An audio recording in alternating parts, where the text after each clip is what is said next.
Hey y'all, you ever have these days where everything just seems to be a dumpster fire? Just no matter what you touch, it's just like it blows up in flames and everything's just going to pot. And really, about that time, you just start drinking.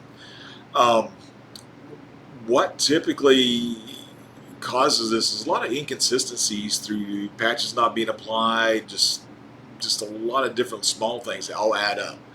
And a new partner of ours, in fact, you've probably seen the post as far as cleaning up some of their closet, and we actually were posting more videos of that.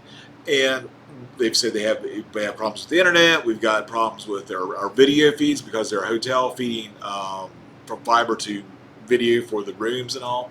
And just even tracing it out the other day is like stuff's not plugged in the battery backup. So if there's a little blip or something like that, brown out, a lot of things go wrong. Internet drops out, video drops out, they have to recycle power to things because it may not completely gone out. Lots of little things like that. And they've been saying, well, we need to have somebody come out. They've had to have a lot of people come out from a local shop, and they say, oh, here we'll do this. And this, I mean, several $100s just for truck roll. And we've been on the phone with them before even going out to the site. And I said, once we get everything kind of smoothed out, you probably won't even see us very often. I mean, we'll probably be there like every other month or something like that, or when needed as well.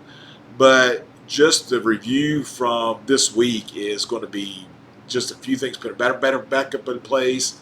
Um, just clean up the wiring a little bit. It's going to make a huge difference. It's actually going to save them about $1,300 a month in circuits they're being built for, but they're not using. So getting things consistent takes it from being a dumpster fire into something that's very smooth. So feel free to reach out. Be more happy to sit down and talk with you and see what we can do. Y'all have a good day.